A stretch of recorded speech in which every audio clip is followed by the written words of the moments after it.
Hello et bienvenue dans une nouvelle vidéo. Aujourd'hui, on se retrouve pour notre Will I Buy It hebdomadaire. Comme chaque semaine, donc, je me rends sur certains comptes Instagram pour aller checker les nouveautés, sorties, annonces en termes de make-up, skincare, beauté de manière générale et je vous donne mon avis. On commence comme toujours avec la page Insta de Trendmood et la première chose que je vois, c'est une nouvelle collection chez Essence, c'est la Chili Vanilla Collection. Alors on a plusieurs petits produits, des petits gloss, des petites ombres à paupières liquides, une éponge qui a l'air énorme, très jolie, effet marbré. On a aussi un illuminateur pour le dessous des yeux qui est légèrement teinté, ainsi qu'un stick en highlighter mais assez large, donc il peut s'utiliser aussi sur le corps. Esthétiquement parlant, je trouve que la collection est jolie. Moi en tout cas elle a attiré mon regard, je trouve que ça a l'air pas mal. Après voir s'il y a vraiment des produits là-dedans qui me tentent, peut-être un ou deux par curiosité. Maintenant les collections comme ça spéciales, j'y ai pas forcément aussi facilement accès dans les Kruidvat près de chez moi parce que ça sort pas forcément toujours. Mais si je vois une autre chose en magasin, pourquoi pas. Chez Morphe ensuite on a une nouvelle collection, c'est la Horoscape Collection. On a une palette avec 35 fards pour 28$, c'est moins cher qu'avant, non? Ça a toujours été aussi bon marché? Parce que moins de 30$ pour 35 fards, c'est quand même vraiment pas mal. On a aussi des glosses et des pinceaux. Bon, les glosses, ouais, me disent pas plus que ça. C'est 12€, le 12$, pardon, le gloss. Je trouve que le prix du gloss ne matche pas tellement avec celui de la palette, mais c'est que mon opinion. Et pour le kit de pinceau, c'est 28$. Bon, la palette est... Ouais, c'est pas une harmonie de couleurs particulière à mes yeux. J'avais en tête que Morphe, il me semble qu'ils sont plus de magasins, que ça se vend uniquement en ligne maintenant. Je pense pas qu'ils soient au top de leur forme et malheureusement, je pense pas que ce soit avec ce genre de collection qui reviennent sur le devant de la scène. Je trouve que c'est pas une collection qui me paraît particulièrement dans l'air du temps. Ou, enfin, vous voyez, elle aurait pu sortir il y a 2 ans, elle aurait été... Ouais, ça aurait été pareil, quoi. Donc...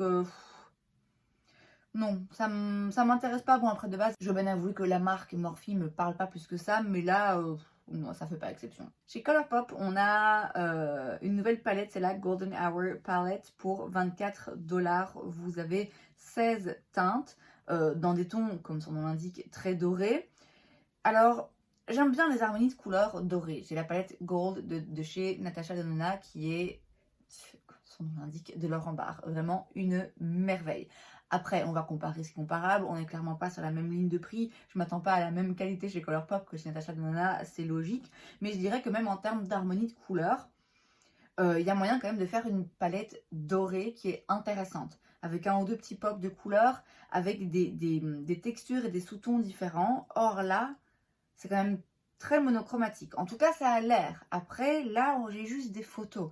Et effectivement, il y a une différence entre voir une image fixe d'un produit et le voir en 3 dimensions et voir tous les reflets et toutes les paillettes et sentir les différentes textures. Si ça tombe, il y a effectivement 3 textures de lumineux différents, des mats différents, des crèmes à poudre, des fards satin. Enfin, vous voyez, il y a peut-être plus de variété que ce que ça laisse penser. Mais moi, là, comme ça, en voyant les images, ouais, c'est pas ce que j'ai en tête pour une palette sur le thème du doré. Vous voyez, ça tombe un petit peu à plat. Après, encore une fois, je suis peut-être mauvaise langue et peut-être qu'en vrai, elle est incroyable, mais j'aurai pas l'occasion de la voir en vrai. Donc malheureusement, je vais rester sur cette opinion, je vais dire vraiment première opinion en premier visuel. Bof. Chez Sephora, ensuite, on a de nouveaux produits. On a tout d'abord le Colorful Contour Matte Powder pour 14$. C'est donc des poudres de contour, comme leur nom l'indique. Ça a l'air en effet assez froid. La plus claire, elle a l'air quand même vraiment, je veux dire, c'est limite gris. Alors effectivement, quand on veut faire du contour, quand on veut vraiment créer des ombres sur le visage, il faut utiliser des teintes plus froides. On ne va pas utiliser un bronzer orangé, vous voyez. Mais parfois, ça peut vraiment virer vers le trop gris. Déjà, de manière générale, le contouring, si on veut le faire de manière vraiment bien intense, ça donne bien en photo. En vrai, c'est moyen. Mais alors en plus, quand on utilise des teintes aussi grises, sur le teint, c'est pas hyper flatteur, encore une fois, en vrai. Et ensuite, on a le Colorful Powder Luminizer pour 14 $. Et là, ce sont des highlighters. Alors, ces highlighters, je les ai déjà vus. J'ai l'impression que c'est quasiment les mêmes. Je les revois dans les tiroirs, là, quand j'y étais l'année passée. C'est... Alors, est-ce qu'ils l'ont reformulé? J'ai pas l'impression parce qu'ils ont tendance à très régulièrement se débarrasser des anciennes collections et en ressortir de nouvelles. En changeant les packaging, en changeant les produits, les couleurs, les formulations, etc. Mais il y a toujours au moins un changement de packaging et c'est toujours ce qui est ce qui se voit le plus facilement, évidemment. Mais là, pour moi, c'est les mêmes. Peut-être que les couleurs sont différentes, mais... Ouais, je sais pas si c'est vraiment fondamentalement nouveau. Quoi qu'il en soit, j'achète pas dans la marque, donc bon, ça m'intéresse pas. Ensuite, chez Lawless, on a deux nouvelles teintes de leur Forget the Filler Plumping Lip Smoothing Gloss. Ce sont donc leurs gloss repulpants qui sont apparemment incroyables. J'ai failli en acheter un quand j'étais à New York parce qu'ils se vendent au Sephora US. La marque malheureusement n'est pas disponible chez Sephora France ni nulle part ailleurs il me semble. En tout cas, moi les sites sur lesquels je me rends et sur lesquels je peux commander et me faire livrer en Belgique, j'ai jamais vu la marque malheureusement. Donc là on a, comme j'ai dit, deux nouvelles teintes, Smoke Show et Popsicle. Ça coûte toujours 26 $. C'est pas le plus cher, c'est clairement pas le plus cher. On peut trouver des glosses qui sont bien plus chers, mais bon, c'est vrai que j'ai du mal à trouver vraiment une teinte qui me dise plus que l'autre, et donc du coup j'ai fini par abandonner. Mais c'est un beau produit, j'entends dire beaucoup de bien. En l'occurrence, ces teintes-là sont un peu plus foncées, un peu plus intenses. Ça peut être intéressant pour les peaux plus foncées. Moi, c'est pas ces teintes-là qui me parlent le plus, mais voilà, c'est un produit phare qui est très apprécié, donc c'est logique qu'il sorte de plus en plus de teintes. Ensuite, de nouveau chez Sephora, on a un nouveau produit, mais de nouveau, j'ai l'impression que ça existait déjà, ça. C'est le Best Skin Ever Multi-Use Hydrating Glow Concealer. C'est donc un anti-cerne, mais lumineux, pour 15 $. Pareil, ça existe, ça. Ça existait déjà. Je comprends pas. Est-ce qu'ils ont reformulé parce que même le packaging, je veux dire, c'est le même. Bon, de toute façon, ce que j'ai dit avant est toujours valable. J'achète pas la marque parce qu'elle n'est pas cruelty free. Et de toute façon, non, ça m'intéresse pas. Ensuite, chez Flower Nose, on a une nouvelle collection. C'est la Little Angel Collection. Alors, on a beaucoup de choses. Je vais même pas tout détailler parce qu'en plus, c'est tellement... Les packagings sont tellement saturé d'informations que je sais même pas ce que je regarde en fait, très franchement. C'est très baroque, très rococo, on en fait des tonnes, c'est plein de... Non, de base, moi, c'est pas le genre de packaging qui m'attire. Je peux comprendre que forcément, ça attire le regard et que ça plaise et que ça puisse paraître, pour certaines personnes, des jolis objets à exposer. Moi, en ce qui me concerne, c'est un peu trop travaillé. J'aime bien les packaging qui sont travaillés. Il y a forcément des packaging qui m'attirent plus que d'autres. Et ça, c'est une question de goût. Mais je trouve que parfois, quand même, on travaille un peu trop en packaging. Et d'une part, mais ça se répercute dans le coût. Et moi, très franchement, payer en plus pour avoir un packaging hyper précis, bof. Et en plus, je trouve que moi, ça détourne mon attention du produit, en fait. Or, le principal, c'est quand même le produit. Donc, il n'y a rien là-dedans qui va m'intéresser. De toute façon, je vous dis, on voit rien. On voit beaucoup plus les photos des packaging que les photos des produits, des couleurs des produits. Donc, c'est pas pour moi. Ensuite, chez Gucci, on a un nouveau produit. C'est le Gloss à lèvres Hydrating Plumping Lip Gloss. Ça coûte 42 $. Alors, vous voyez tout de suite, le gloss de chez Lawless, on se dit, moins de 30 balles, ça va. Parce que là, 42... On est à un niveau au-dessus. Il y a 5 couleurs. Ils ont l'air quand même assez pigmentés. Je dois avouer que pour le coup, par rapport à d'autres gloss, la différence de couleur se marque. Alors, sur les photos, je dois bien avouer que il a l'air magnifique. Il a vraiment l'air magnifique. Le brun foncé, le rose, c'est pas trop mon genre. Le clair, ouais, le transparent là, et le brun foncé, surtout le brun foncé. Il a l'air vraiment très très beau. Assez beau pour que je dépense 42 $ pour un gloss. Non, quand même non. Mais bon, ça a l'air d'être un joli produit. C'est juste que c'est cher. Encore une fois, c'est pas une marque que j'achète de toute façon. Donc, je passe mon tour. Chez Anastasia Beverly Hills, on a un nouveau produit à sourcils, c'est le Brow Freeze Gel. C'est donc, j'imagine, la version en gel et avec un goupillon, quoi, en mascara à sourcils, je vais dire, de leur Brow Freeze qui était un... C'était pas vraiment un savon parce est-ce qu'il fallait l'humidifier? Je sais plus. Mais vous voyez, ils avaient sorti leur Brow Freeze il y a un moment déjà. Là, c'est la version un peu plus en gel, j'imagine. Ça existe en format normal pour 26$ et en petit format voyage pour 13$. Le petit format, je dis pas, je serais peut-être bien curieuse de le tester parce que 13$, ça reste raisonnable. Après, je vais avouer que cette année, sans m'en rendre compte, j'ai testé beaucoup de gel à sourcils et beaucoup qui ont fini dans mes tops et beaucoup qui sont vraiment, vraiment, vraiment pas chers. Donc, je sais que c'est pas nécessaire de dépenser 13 ou 26$ pour avoir un full size d'un gel à sourcils. Mais je sais aussi que ABH fait des très beaux produits à sourcils, ils ont été connus comme ça au départ. Donc sans doute que ma curiosité à un moment donné me poussera vers l'achat de ce produit pour le tester. Mais je suis pas pressée et bon, c'est intéressant, c'est malin de leur part. C'est rien non plus qui m'emballe particulièrement, je dois bien l'avouer. Chez Pacifica, on a un nouveau produit, c'est le Sunny Glow Bronzing Drops pour 16$.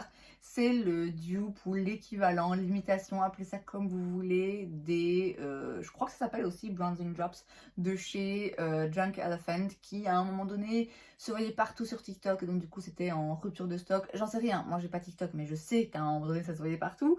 Et donc du coup c'était toujours en rupture de stock. Alors ici ça m'a l'air quand même un petit peu plus doré orangé. Il n'y a qu'une teinte hein, si je vois bien. J'ai jamais vraiment compris l'attrait pour ce genre de produit. J'ai pas l'impression que dans la façon dont moi je fais mon make-up ça pourrait facilement s'intégrer. Pacifica c'est pas une marque qui se trouve ici. Maintenant si vous y avez accès et que vous vouliez tester le Drunk Elephant mais que vous n'avez pas les je sais pas 30-40$, voilà pourquoi pas tester celui-là. J'ai pas encore vu de revue forcément parce que ça vient de sortir donc je sais pas dans quelle mesure c'est vraiment un bon dupe ou alors c'est une pâle copie qui n'arrive pas à la cheville. Mais non, ça m'intéresse pas de manière générale ce genre de produit. Je suis toujours un peu curieuse quand même parce que forcément j'aime le make-up, je suis curieuse de tester les nouveautés, et les nouvelles formulations, et les nouveaux genres de produits, mais concrètement je sais que ça va pas forcément dans le make-up que j'aime porter et que j'aime faire. Ensuite, chez Laura Mercier, on a un nouvel anti-cerne, c'est le Real Flawless Weightless Perfecting Serum Concealer. C'est donc dans la même gamme que leur fond de teint que j'ai testé pendant un bon moment et sur lesquels j'arrive pas à me faire une opinion. Ça remplace le Flawless Fusion de l'époque, je pense, hein, que j'aimais beaucoup. Par contre, le fond de teint, l'anti-cerne, je l'avais pas testé. Il était sur ma wishlist pendant longtemps, mais je l'avais jamais testé. Bref, c'est ici un nouvel anti-cerne qui coûte 33$, qui existe en 22 teintes. Une texture un petit peu sérum, 16 heures de tenue, qui ne file pas dans les plis, qui laisse un fini naturel comme la peau et qui apporte de l'hydratation. Ouais, comme ça, avec une couvrance médium, je doute que ce soit pour moi. 22 teintes, ça n'a pas l'air dingue. Ouais, après les teintes ont l'air quand même bien distribuées, difficile à lire comme ça en photo. De base, je suis jamais contre, surtout mon âge avançant de jour en jour, je suis jamais contre d'avoir des anti-cernes avec des textures vraiment très légères et très fluides, parce que bah oui, au plus on vieillit, au plus les anti-cernes épais, voilà, c'est de moins en moins joli sur la peau, mais moi il me faut quand même de la couvrance. Donc je sais pas dans quelle mesure ça peut être un petit peu trop hydratant, un petit peu trop léger. Je serais curieuse de le swatcher et de voir ce que ça donne en termes de pigmentation. Mais à voir, à voir. Et ensuite chez Summer Fridays, on a des nouvelles huiles à lèvres. On a 4 teintes. Là on voit pas encore grand chose, on n'a pas encore beaucoup d'infos. Je suis curieuse parce que j'ai le baume à lèvres de chez Summer Fridays que j'adore. On voit hein, que de plus en plus de marques, de base c'est une marque de soins, et de plus en plus ils s'infiltrent un petit peu dans le make-up. Donc une huile à lèvres teintée, c'était le next step logique pour eux. Je suis un peu curieuse, il y en a une là, un peu foncée qui a l'air très très jolie. Ouais. À voir, ça c'est pas impossible, j'attends quand même de voir des revues. Bon, vous allez me dire, les huiles à lèvres, c'est bon, t'en as maintenant, toi qui n'en voulais pas, mais écoutez, apparemment on n'en a jamais assez. Et enfin sur la page de Point Click Vibes, on a un nouveau produit, 3 nouveaux produits à sourcils, enfin nouveaux, moyens, chez Urban Decay. On a tout d'abord le Big Bush Brow pour 28$. Donc là c'est un mascara à sourcils teinté qui existe en 9 couleurs. Ensuite on a le Slick Day Brow, là on n'a pas de prix, c'est un gel transparent pour vraiment bien les fixer et avoir ce look, vous voyez, des sourcils vraiment qui ne bougent pas. Et ensuite on a le Revamped Brow Blade pour 28$. Alors c'est pour ça que je dis nouveau moyen, parce que le Brow Blade il existait déjà il y a longtemps. C'est un produit double embout, d'un côté vous avez un liner, de l'autre un crayon à sourcils. Ça peut s'avérer vraiment utile. Je l'avais à l'époque, j'étais pas 100% convaincue forcément, il me semble. Donc là j'imagine qu'ils l'ont reformulé, repackagé, ou juste repackagé, j'en sais rien. Alors de base, des produits à sourcils, je vous l'ai dit, c'est pas le truc qui m'emballe le plus. Après bon, ABH c'est une marque qui me parle un petit peu plus, donc ça m'intéresse déjà davantage. Mais c'est vrai que Urban Decay, c'est même plus vraiment en vente. Enfin si, ça se trouve encore sur certains sites, mais c'est de plus en plus difficile, de chez moi en tout cas. Donc non, il y a rien là qui m'intéresse particulièrement. Et c'est donc tout pour cette vidéo, j'espère que ça vous a plu. Si c'est le cas, n'hésitez pas à laisser un like. Vous pouvez aussi vous abonner à ma chaîne parce que c'est gratuit, donc pourquoi pas. Et moi je vous vois la prochaine fois. Bye.